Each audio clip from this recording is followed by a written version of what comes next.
Alagang AMOSUP, Associated Marine Officers and Seamen's Union of the Philippines. Ang programang para sa mga Filipino seafarers at kanilang pamilya. Maghahatid ng impormasyon, magbibigay ng inspirasyon, at tatalakay sa kanilang mga sitwasyon, kalagayan at iba pang mga pangangailangan.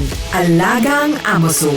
Kasama si Camille Simbulan dito sa Radyo Pilipinas World Service at Radyo Pilipinas Radyo Publiko.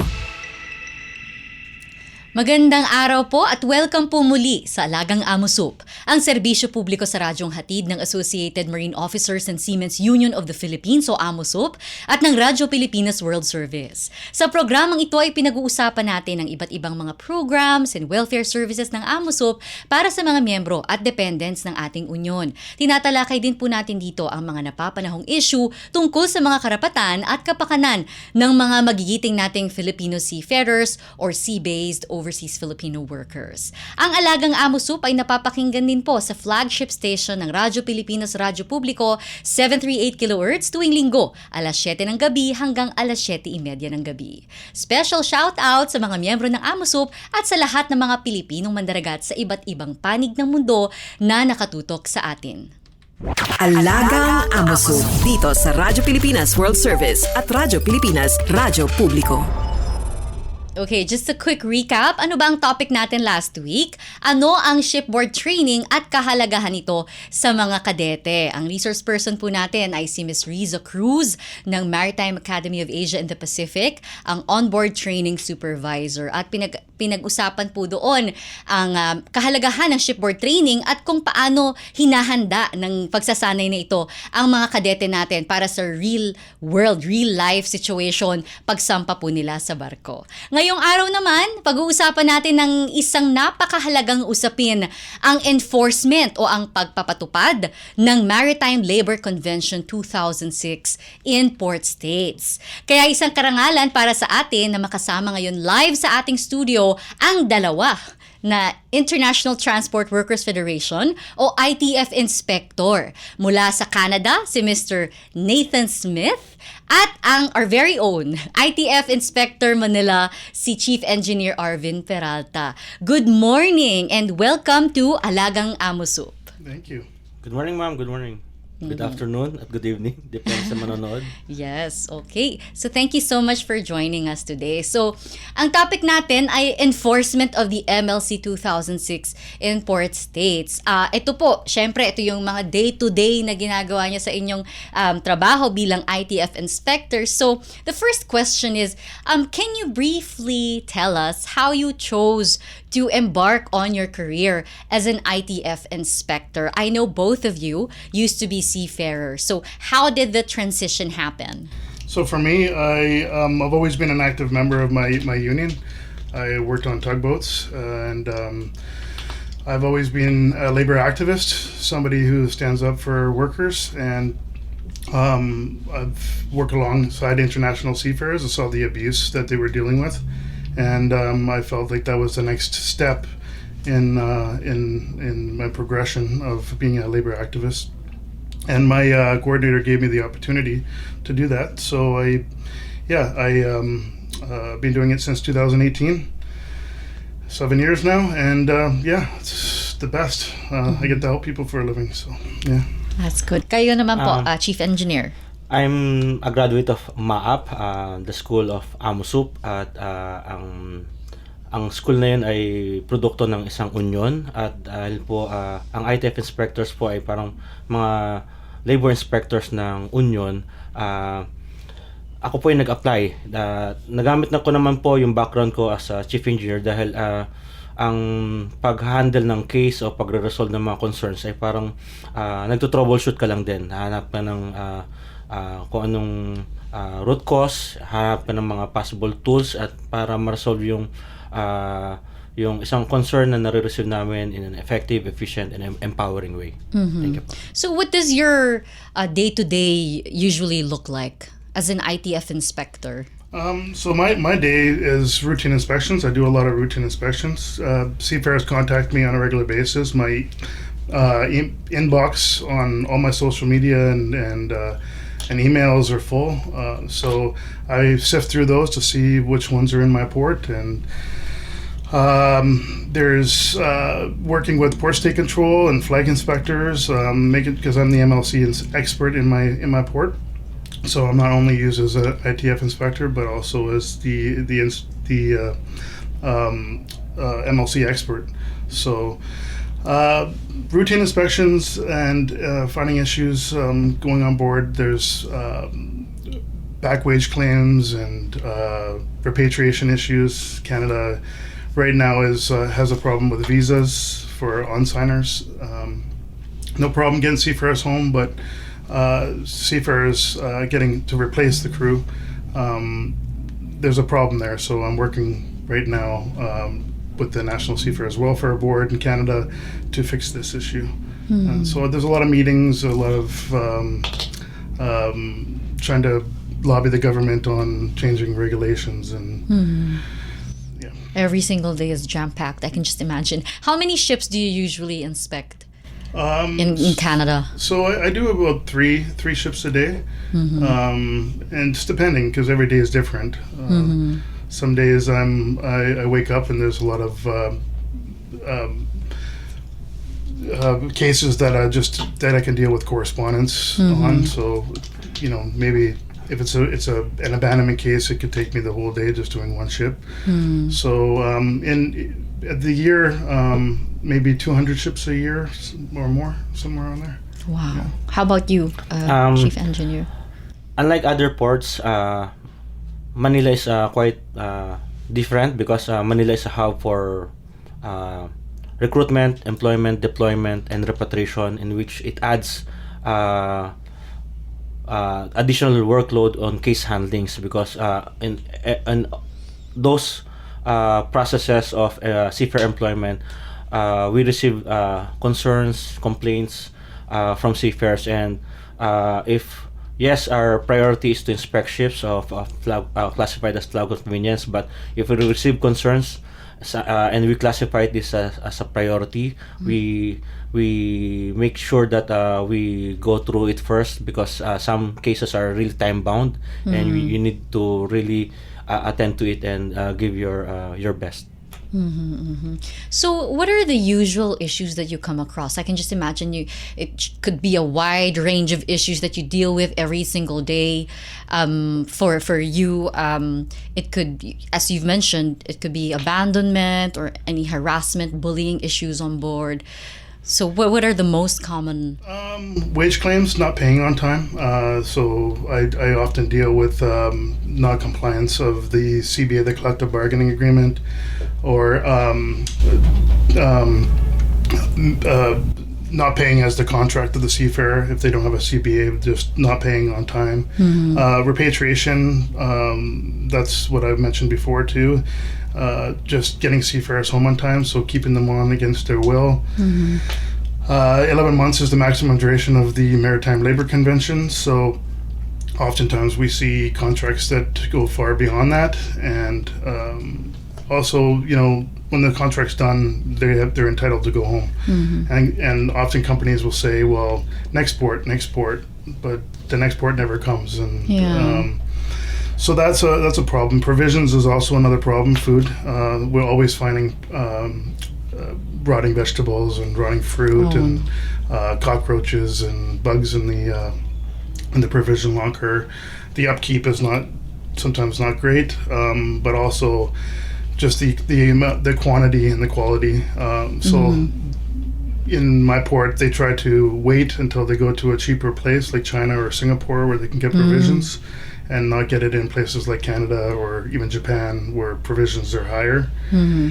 And so because they're waiting, they don't have enough provisions on board. There's the minimum, I think, for some companies is like $8.50 per person per day. It's just not enough in ports like mine. And you've told me that what you do, you don't really let the ship leave the port until they resolve the issue. That's correct. In Canada, we're very strict. The port state enforces the MLC, and with me, and we don't let ships come into my port that have problems. If we know about the problem, it's going to get fixed in my port, or the ship will just be detained and until they comply with the MLC and the collective agreement and Canadian law. It really shows the strength of the inspectorate, the whole system, how you work closely with the port states. Even you, Chief Engineer Arvin, I know you work closely with the Department of Migrant Workers and the Overseas Workers Welfare Administration in our country. Yes, we need to be in collaboration and in good communication with the concerned agencies, because they are part of the solution and part of the prevention of employment concern, illegal recruitment, poor working living condition, and employment violations. They are also mandated, or sometimes also in the front lines. That's why we are in good working community with them, because it's a collective effort to resolve these cases, especially in the Philippines. We ratified MLC 2006. We need to enforce it and make sure that the vessels visiting our ports are in compliance. Why is it important for seafarers to know their rights under the Maritime Labor Convention 2006, and what efforts are you doing to ensure that they know their rights? Because sometimes they could be so caught up with all of their tasks, all of their the busyness in their everyday work on board. So how do you make sure that they're well aware, they're knowledgeable about their rights? So the MLC is the Seafarers Bill of Rights. It's the minimum standards.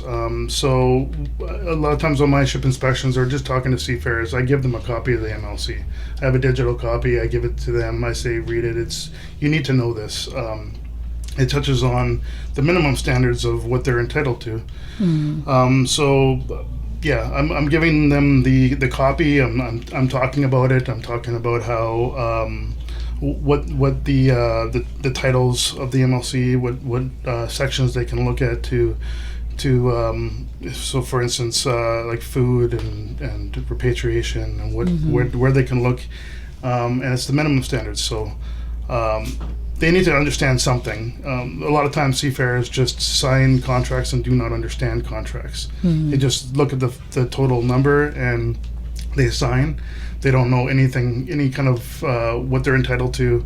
And even if they don't have a CBA on board, the MLC is always enforceable here in Philippines and also in Canada, because both of our countries are signatory to the MLC. How about you, Chief Engineer? I know you've been going around the Sailors' Home, Mariners' Home, and even the Seafarers Hub in Manila, trying to conduct small sessions with seafarers. Yes, for seafarers, knowing their rights is important, because how can you fight something if you don't know anything? It's that extra effort from the part of the ITF and even the unions to educate and empower the seafarers to know their rights, and for them to fight for it, and for them to know that the unions are there and the ITF inspectors are there to be with them at their side to fight for their rights. But for us, we push for empowerment, for them to not be dependent on someone to fight for them. If they see there's a problem on board, you could raise it properly, respectfully, and hoping to resolve it in a proper way and not escalate it, the situation. And also standing up for each other, right? That's right, exactly. Sticking together. Yep, solidarity for sure. So how many inspectors do we have? I know we have hundreds across the world. The exact number, I'm not sure. It's I think it's close to 140 maybe? Yeah, 140, but the good thing with the inspectorate now, they are appointing in various fields, experiences, and even ages. We are also increasing the numbers of female inspectors. Oh, wow. That's a good development. And from different backgrounds, we are seafarers, there are dockers, there are unionists that are part of the inspectorate. Yeah, so I would say only just the inspectorate, because in my port, Longshore, the union that covers the port are all ITF. They're ITF affiliates, so they keep an eye out for me and keep an eye out for seafarers, and let me know when there's an issue on board. So we're all ITF. Yeah, it's really good to know that you have, brothers and sisters in other industries as well supporting, right? But was there any mass action among seafarers that you've done in Canada Yeah, there's quite a few. I've had in the recent history? Yeah, the recent history. There's I came what close to as a what we call as a crew strike, saying that we're not going to work until we get our entitlements. That doesn't happen very often anymore. It used to happen very often back in the day. I wish that seafarers would stand up for themselves in a group, not just one standing up for everybody and everybody else keeping quiet. I'd rather. It would be better to understand that when you stand up as a group, they're not going to punish everybody. If everybody's standing up against a problem, then it's not one person singled out.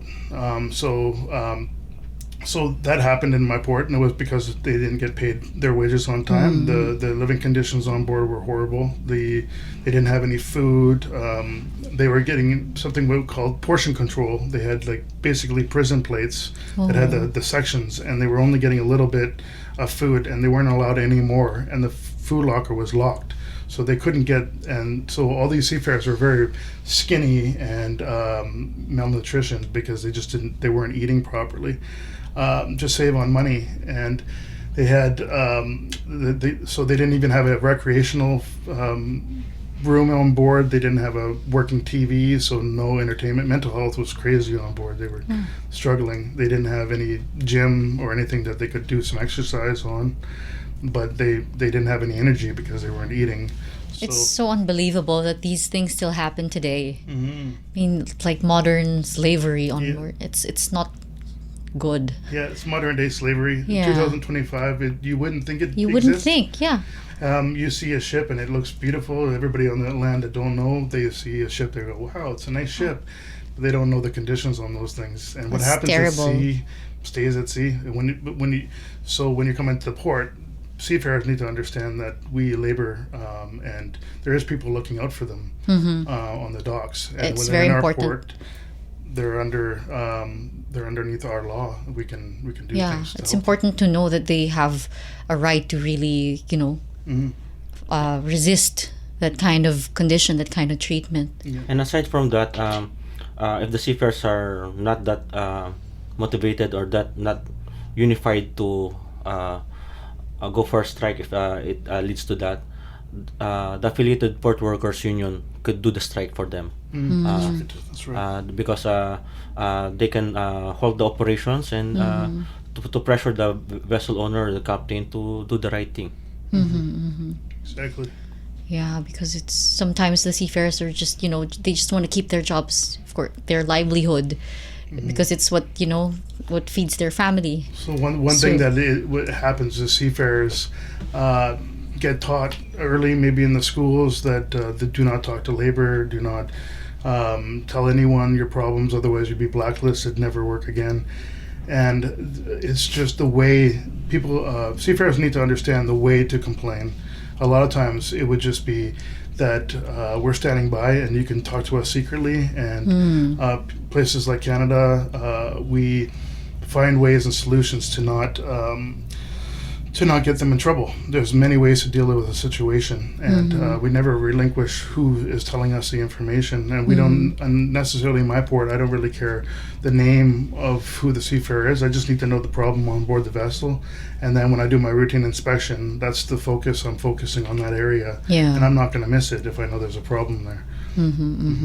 So but on the brighter side, what's good about our times now is that there are a lot of ways that they can reach out to our unions, as how we always promote the app that you have, that they can access, they can download, where they can reach out to you, the inspectors all over the world.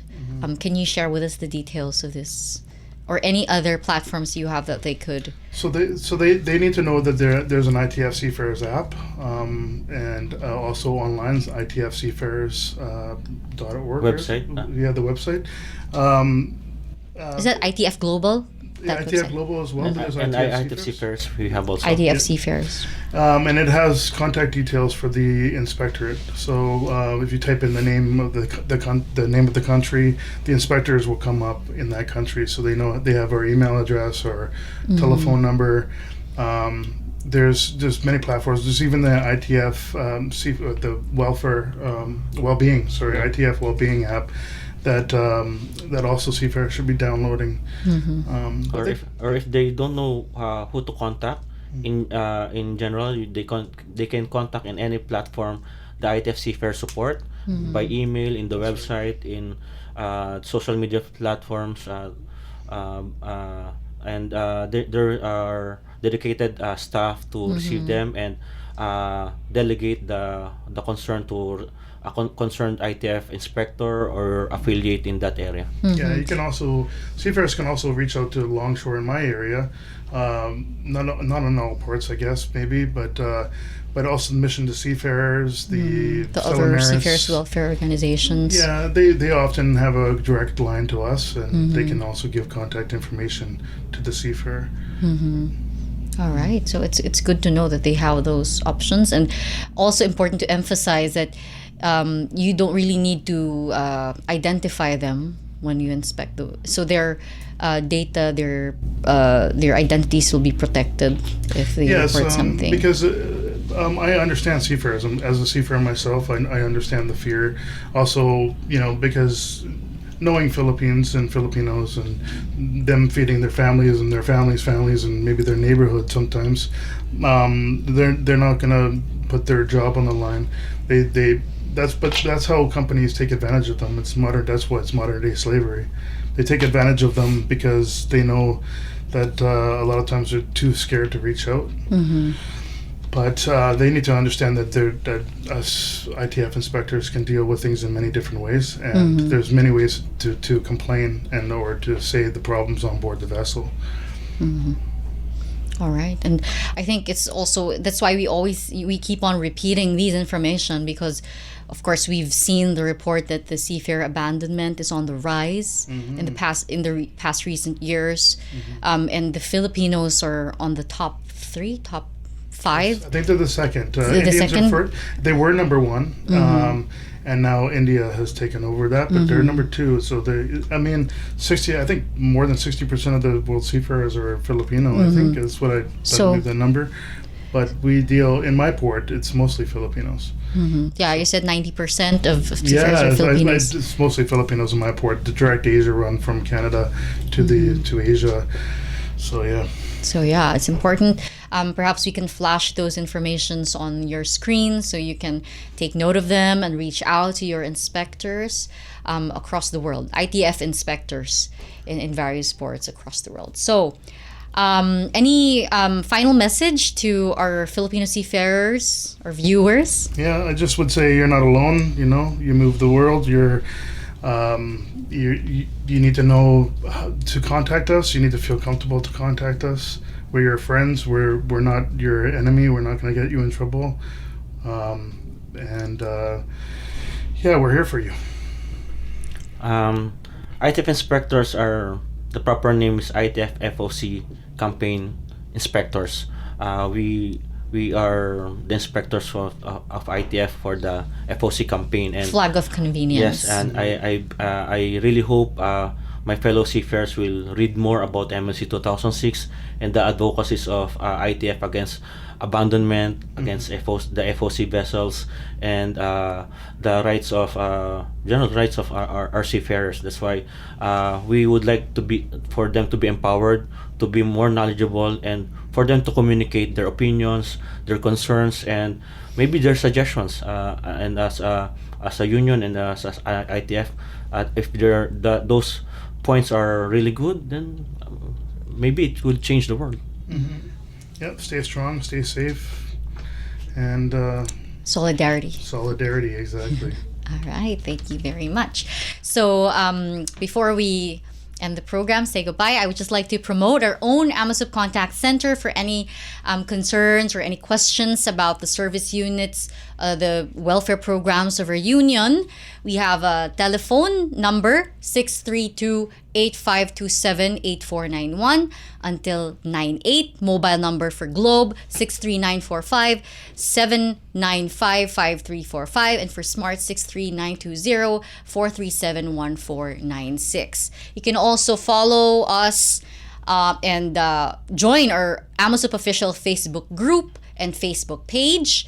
And of course, subscribe to our AMOSUP official YouTube channel where we upload videos, informative videos and content on AMOSUP service units. For more detailed information about our union, we have www.amosup.org. Ayan, muli maraming salamat po sa inyong pagsubaybay sa aming mga tagapakinig na mga seafarers at inyong mga pamilya. Salamat sa mga kasama natin sa Radyo Pilipinas, si Ms. Susan Aison, Milo Junella, Jay Arevalo, Hero Lucero, Erwin Peñano at Jerome Toledo. At syempre sa ating ka-AMOSUP na si Shane Lontok. Siyempre, sa ating mga panauhin ngayong araw, maraming salamat po. Thank you very much for joining us. ITF Inspector Nathan Smith from Canada. Thank you for your time. At sa ating Chief Engineer Arvin Peralta, ITF Manila Inspector, maraming salamat po sa pagpapaunlak sa aming imbitasyon. Muli, subaybayan ang programang Alagang AMOSUP sa Radyo Pilipinas World Service at Radyo Pilipinas Radyo Publiko 738 kHz tuwing linggo, alas 7 hanggang alas 7:30 ng gabi. Pagbati rin po muli sa lahat ng miyembro at dependents ng AMOSUP na siyang inspirasyon ng lahat ng mga programa at serbisyo ng ating union. Ako po si Camille Simbulan at ito po ang Alagang AMOSUP. All aboard sa talakayan. Palalimin pa ang inyong kaalaman. Alagang AMOSUP dito sa Radyo Pilipinas World Service at Radyo Pilipinas Radyo Publiko.